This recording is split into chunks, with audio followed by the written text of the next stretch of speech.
बहुत सही क्वेश्चन है ये वाला और बहुत इंपॉर्टेंट क्वेश्चन है।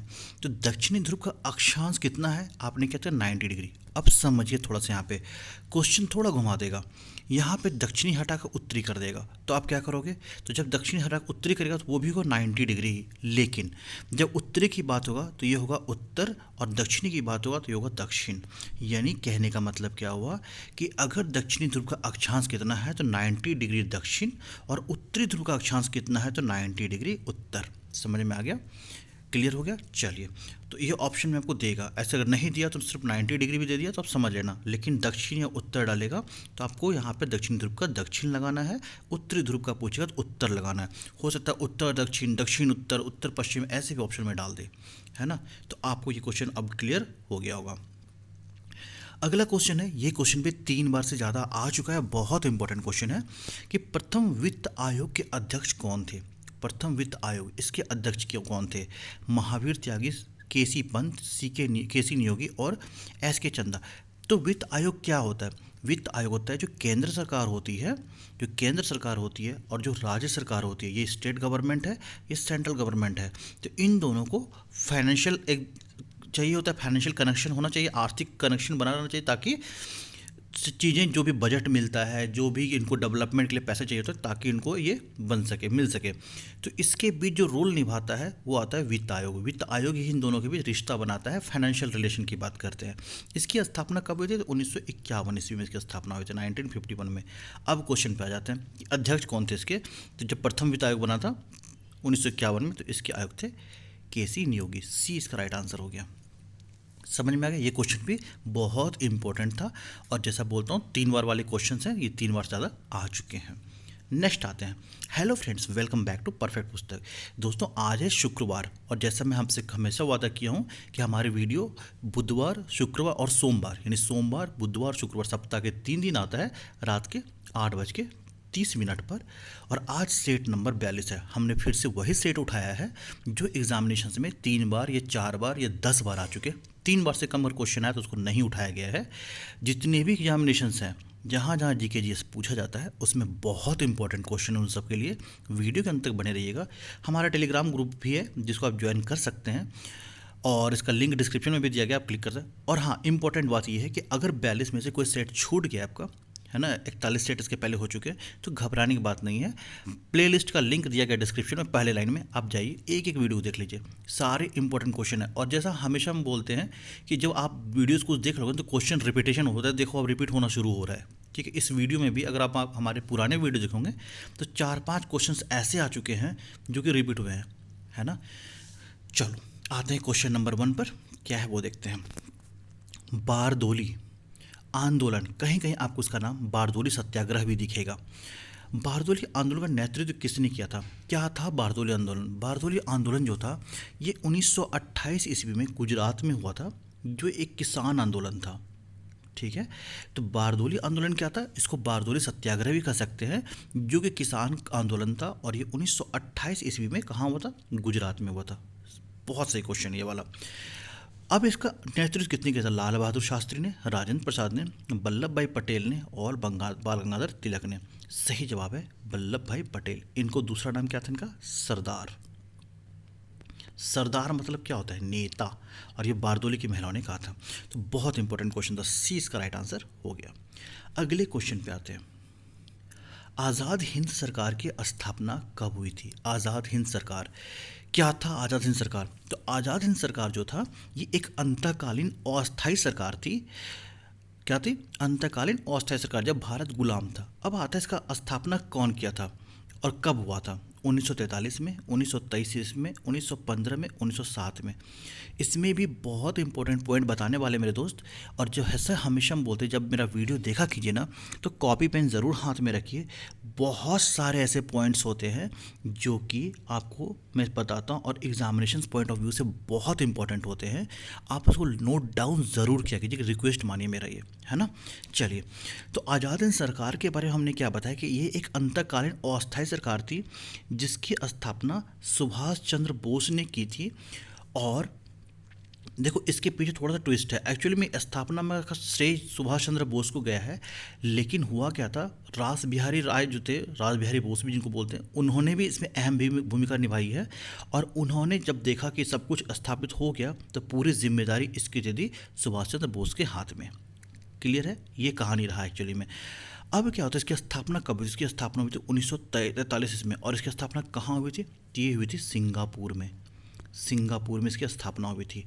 अब एक क्वेश्चन और आता है कि जो ये सिंगापुर में इसका स्थापना हुई थी, तो इस आज़ाद हिंद सरकार का जो सपोर्ट था, मान्यता था, कितने देशों ने दिया था? ये क्वेश्चन भी आ चुका है कि आज़ाद हिंद सरकार जो बना था 1943 ईस्वी में, कितने देशों ने इसको मान्यता दी थी? ये क्वेश्चन भी आ चुका है। तो वो है 9 कंट्रीज़, 9 देशों ने इसकी मान्यता दी। आप कभी अगर टाइम मिले तो यूट्यूब पे एक पिक्चर है, बोस, सुभाष चंद्र बोस, आप देखिएगा। वो हिस्ट्री से जुड़ा हुआ पिक्चर है, आज़ादी से कैसे सुभाष चंद्र बोस ने कैसे कैसे संघर्ष किया है आज़ादी के लिए, आप ज़रूर देखिएगा। ठीक है, उसमें आपको आज़ाद हिंद सरकार के बारे में बहुत कुछ मिलेगा। घाघरा का युद्ध कब हुआ था? घाघरा का युद्ध, तो घाघरा का युद्ध क्या था? बाबर के द्वारा किया गया था ये युद्ध। ठीक है, जिसमें कि बिहार और बंगाल का जो सेना था उसको बाबर ने कुचला था इसी युद्ध में। तो ये कब हुआ था? 1539, 1556, 1526 और 1529। सही जवाब है 1529, डी इसका राइट आंसर हो गया। तो फ्रेंड्स, आप देख रहे हैं परफेक्ट पुस्तक। और आज हमने जैसे बताया कि हमारे वीडियोस कैसे कैसे आते हैं, जो कि 3 बार से ज़्यादा आते हैं। अगर ऐसे वीडियोस और आपको चाहिए तो आप चैनल को सब्सक्राइब कर लीजिएगा। एक दूसरी बात, आपसे एक रिक्वेस्ट है कि वीडियो अच्छा लगे तो प्लीज़ वीडियो को लाइक जरूर कीजिएगा और दोस्तों से शेयर जरूर कीजिएगा। हम देखते हैं आप लोग, कुछ फ्रेंड लोग शेयर कर रहे हैं वीडियोस को, हमें आता है उसमें तो पता चलता है कि हाँ इतने लोगों ने शेयर किया, मुझे बहुत खुशी मिलती है। और एक लाइक जरूर किया कीजिए वीडियो को, इसमें आपके 1 रुपये नहीं लगते और हमें बहुत बड़ी अमानत मिलती है, वो है मेरा मोटिवेशन, मनोबल। मुझे बहुत खुशी मिलती है जैसे लाइक आ जाता है फट से, है ना। तो मुझे अच्छा लगता है कि चलो लोग हमारे कंटेंट को प्यार दे रहे हैं, लाइक कर रहे हैं, तो मैं ऐसे वीडियोस और बनाते रहूँ। तो अगला वीडियो, अब जो आज फ्राइडे है, आज वीडियो का अगला वीडियो मेरा मंडे का आएगा। हम ऐसे वीडियोज़ लेके आते रहते हैं। अच्छा लगे तो कमेंट ज़रूर कीजिएगा कैसा लगा आपको। और हाँ, इंपॉर्टेंट, आप किसी तैयारी कर रहे हो, एसएससी, रेलवे, पुलिस, पीसीएस, क्या चीज़ तैयारी कर रहे हो, आप कमेंट बॉक्स में ज़रूर बताना। ठीक है, चलो अगले क्वेश्चन पे आते हैं। खुले द्वार की नीति किस देश ने अपनाई थी? खुले द्वार की, इसको बोलते हैं ओपन डोर नीति भी बोलते हैं। क्या बोलते हैं? ओपन डोर नीति भी बोलते हैं। किस देश ने अपनाई थी? क्या था ओपन डोर नीति? पहले ये जानिए। ये 1978 ईस्वी की बात है, चीन ने अपनाया था। चीन ऑप्शन में है क्या? हाँ है, बी आंसर हो गया। चीन ने अपनाया था। हुआ क्या था, चीन ने क्या किया 1978 में, आर्थिक विश्लेषण के लिए, समझिएगा, तो एक नीति बनाए जिसको आर्थिक आर्थिक विश्लेषण नीति भी बोला गया, ओपन डोर नीति भी बोला गया, खुले द्वार की नीति भी बोला गया। इसमें क्या था, चीन ने अदर देशों को बोला कि आप मेरे देश में आके इन्वेस्टमेंट कर सकते हैं, जिसको बोलते हैं इंग्लिश में एफडीआई, फॉरेन डायरेक्ट इन्वेस्टमेंट। जो विदेशी लोग आके अपनी कंट्री में इन्वेस्टमेंट करते हैं अलग अलग व्यवसाय में, उसको बोलते हैं विदेशी निवेश, है ना। तो वही खुले द्वार नीति का ये था, एक एजेंडा था कि 1978 इसमें किया गया। और चीन चाहा कि हमारे देश में जो देश चाहते हैं अपना आके इन्वेस्टमेंट कर सकते हैं, इसी को बोला गया ओपन डोर पॉलिसी या फिर खुले द्वार की नीति। लुजान संधि कब हुई थी? बहुत इंपॉर्टेंट क्वेश्चन ये वाला भी है। लुजान संधि कब हुई थी? तो दोस्तों, ये है परफेक्ट पुस्तक और आप देख रहे हैं Hindi objective GK for all examinations, top GK questions, है ना। तो लुजान के संधि पे आ जाते हैं क्वेश्चन पे। तो लुजान की संधि कब हुई थी? 1923, 1916 और 1919। तो ये बात है 1923 ईस्वी की। और इस संधि के बीच कौन कौन से देश थे? एक थे तुर्की और दूसरा थे यूनान। ये 2 कंट्री के बीच जो था, तुर्की और यूनान के बीच जो था, ये संधि हुई थी, जिसको नाम दिया था लुजान की संधि। Coming to next question, Japan का साम्राज्यवाद जो था उसका सबसे पहला शिकार कौन था? ये भी क्वेश्चन बहुत इंपॉर्टेंट है। जापान का जो साम्राज्यवाद है उसका पहला शिकार कौन था? फ्रांस, तुर्की, चीन और जर्मनी। सही जवाब क्या होगा? तो सही जवाब है सी, दैट इज चीन। जापान के साम्राज्यवाद का शिकार जो बना था वो था चीन। पीत आतंक के नाम से कौन सा देश जाना जाता है? पीत आतंक क्या है वही जान तो पहले। पीत आतंक के अंतर्गत कोई व्यक्ति आता है या कोई संगठन आता है, कोई राजनीतिक दल भी आ सकता है, जो कि अपने, समझिएगा, थोड़ा सा समझिएगा, बहुत इंपॉर्टेंट है, जो कि अपने आर्थिक या राजनीतिक कह सकते हो, उनको, उनकी जो लक्ष्य है उसकी पूर्ति करने के लिए देश को या फिर देश की जनता का जो सुरक्षा है उसको निशाना बना दे, वो भी एक तरह का आतंक है। इसे बोलते हैं पीत आतंक। फिर से रिपीट कर रहा हूँ, पीत आतंक क्या है? इसके अंतर्गत कोई व्यक्ति या कोई संगठन आता है जी, ठीक है, जो कि किसी देश को या देश के नागरिक को उनकी जो सुरक्षा है उसको निशाना बनाता है। किस लिए? ताकि वो उनका जो अपना आर्थिक या राजनीतिक लक्ष्य है उसको पूरा किया जा सके। समझ में आ गया? इसको बोलते हैं पीत आतंक। क्लियर हो गया? अब आता है क्वेश्चन, पीत आतंक के नाम से कौन सा देश जाना जाता है? तो वो है जापान। ए बहुत इंपॉर्टेंट क्वेश्चन था। फ्रेंड, आप वीडियो के कमेंट में ज़रूर बताइएगा आपको मेरा पढ़ाने का तरीका कैसा लगा। अच्छा लगा तो गुड बताइएगा, बहुत अच्छा लगा तो वेरी गुड या नाइस लिखिएगा। कुछ हमारे फ्रेंड नाइस लिखते हैं, मुझे अच्छा लगता है। और अगर कुछ कमी लगी तो पुअर लिखिएगा और बताइएगा क्या कमी थी, तो हम ज़रूर उसके ऊपर कोशिश करेंगे काम करूँ। ठीक है? किस ग्रह को लाल ग्रह कहते हैं? किस ग्रह को लाल ग्रह कहते हैं? शुक्र, बृहस्पति, मंगल और अरुण। जवाब हो गया C, that is Mangal. 9 number question पे आते थे क्या? पृथ्वी से चंद्रमा कितना परसेंट भाग दिखाई देता है? ये क्वेश्चन को समझिए, थोड़ा कंफ्यूजिंग होता है, बहुत आसान क्वेश्चन वैसे। 59%। अगर 59% दिखाई दे रहा है तो कितना परसेंट दिखाई नहीं देता? 41% दिखाई नहीं देता। सिंपल सी बात है, क्योंकि ये पूछ रहा है दिखाई देता है ना? तो 59% दिखाई देता है तो कितना परसेंट भाग नहीं दिखाई देगा? 41। मैं जब एसएससी का एग्ज़ाम दे रहा था, ये था 2013 या 14 की बात है, उसमें क्या पूछा गया था कि पृथ्वी से चंद्रमा, एग्जैक्ट साल नहीं आते बट पूछा गया था क्वेश्चन कि पृथ्वी से चंद्रमा का कितना परसेंट भाग दिखाई नहीं देता। ठीक है, और मैं पटाख से 59% मार के चला गया था आंसर में। ठीक है, तो ईयर मुझे याद नहीं आ रहा, लेकिन क्वेश्चन पूछा गया था तो वो मेरा गलत था, क्यों वो नहीं जोड़ दिया था और हमें था कि 50%, 59% भाग दिखाई देता है ना? तो ये गलत हो गया था मेरा, मुझे याद आ गया ये क्वेश्चन, तो इसलिए मैंने डाला यहाँ पे कि पृथ्वी से चंद्रमा कितना परसेंट भाग दिखाई देता है, दैट इज़ 15%। दिखाई नहीं देता, जरूर गौर कीजिएगा क्वेश्चन पे, तो 41%। ठीक है, चलिए। एशिया का मरीज़ किसे कहते हैं? बहुत इंपॉर्टेंट क्वेश्चन है। यूरोप का मरीज़ है तुर्की, तो एशिया का मरीज़ कौन है ये जानते हैं, है ना? Question number 10। तो एशिया का मरीज़ बोला जाता है चीन को, डी। अगले क्वेश्चन पे आते हैं, संपूर्ण विश्व का एशिया महादेश कितना प्रतिशत है? बहुत अच्छा क्वेश्चन है। विश्व का एशिया महादेश यानी जो पूरा ज्योग्राफिकल एरिया है, जो क्षेत्र है उसका 30%, 22%, 25 और 34। सही जवाब है 30%। अकेला एशिया महादेश पूरे विश्व का जो भूभाग है उसका 30% है। और एक सबसे बड़ी बात बताता हूँ, जो वर्ल्ड का टोटल पॉपुलेशन है, जनसंख्या की बात कर रहा, उसमें सिर्फ एशिया में सिर्फ वो है लगभग 60%। सिर्फ एशिया का पॉपुलेशन लगभग 60% है। आप सोच सकते हैं कितना ज़्यादा पॉपुलेशन है। पर्ल ऑफ द ओरिएंट किसका उपनाम है? पर्ल ऑफ द ओरिएंट किसका उपनाम है? बहुत अच्छा क्वेश्चन है। स्वीडन, फिनलैंड, सिंगापुर और डेनमार्क। सही जवाब है Singapore, pearl of the Orient के नाम से जाना जाता है। अगले क्वेश्चन पे आते हैं, अनंतनाग झील किस राज्य में है? अनंतनाग झील किस राज्य में है? हिमाचल प्रदेश, उत्तराखंड, राजस्थान, जम्मू कश्मीर। अनंतनाग एक जिला भी है, ये जम्मू कश्मीर में है और आंसर भी इसका सही है, डी है इसका आंसर। इसके अलावा जम्मू कश्मीर में कुछ और झील है फेमस, जैसे डल है, नागिन है, ठीक है, वूलर झील है, उसके बाद एक और झील है मानसबल झील है। लिख लीजिए इन सबको, मैं रिपीट कर देता हूँ, मानसबल, डल, नागिन और वूलर, ये बहुत फेमस झील है जो कि जम्मू कश्मीर में और कई बार एग्जाम में आ चुका है। अगले क्वेश्चन पे आते हैं, नोंग खाईलेम वन्य जीव अभयारण्य किस राज्य में है? नोंग खाईलेम वन्य जीव अभयारण्य किस राज्य में? मणिपुर, मेघालय, सिक्किम और असम। सही जवाब मेघालय, बी इसका राइट आंसर हो गया। प्रथम लोकसभा का गठन कब हुआ था? ये क्वेश्चन तो मुझे लगता है 20 बार भी आ चुका होगा शायद, है ना? प्रथम लोकसभा गठन कब हुआ था? 1963, 1955, 1948 और 1952। कब हुआ था? सही जवाब है 17 अप्रैल 1952 को प्रथम लोकसभा गठन हुआ था और 15 मई 1952 को पहली बैठक भी हुई थी, ये भी जान लो, 1952। और लोकसभा अध्यक्ष पहले कौन बने थे? वो थे जी.वी. मावलंकर, गणेश वासुदेव मावलंकर। ये क्वेश्चन भी आ चुका है। पहली बैठक कब हुई ये भी आ चुका, और ये क्वेश्चन तो गठन कब हुआ था पता नहीं कितनी बार आ चुका है। भारत में कुल कितने उच्च न्यायालय? बहुत इंपॉर्टेंट क्वेश्चन है। भारत में कितने उच्च न्यायालय, ये क्वेश्चन इसलिए पूछा जाता है, कुछ ऐसे केंद्र शासित प्रदेश हैं जिनका ही उच्च न्यायालय, बाकियों का उच्च न्यायालय नहीं है। पहली बात, कुछ ऐसे राज्य भी हैं जिनका खुद का उच्च न्यायालय नहीं है। आप कहोगे तो मैं पिछले वीडियो शायद बनाया था, उसमें उच्च न्यायालय की बात भी की थी मैंने। अगर कहोगे इसका एक सेपरेट वीडियो बना दूंगा जो कि कहाँ उच्च न्यायालय है कहाँ नहीं है, पूरा क्लियर हो जाएगा।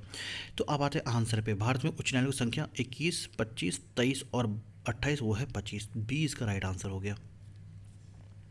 कमिंग टू क्वेश्चन नंबर 17, प्रथम वित्त आयोग के अध्यक्ष कौन थे? वित्त आयोग, वित्त आयोग क्या होता है?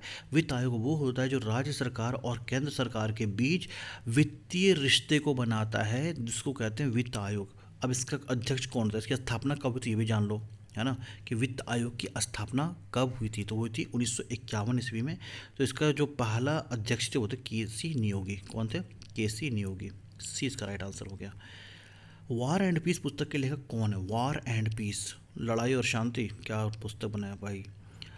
ओतंग चेखव, लियो टोल्स्टॉय, मैक्सिम गोर्गी और अनेट हेमिंग्वे। बाप रे, नाम तो बड़ा तगड़ा तगड़ा है यार।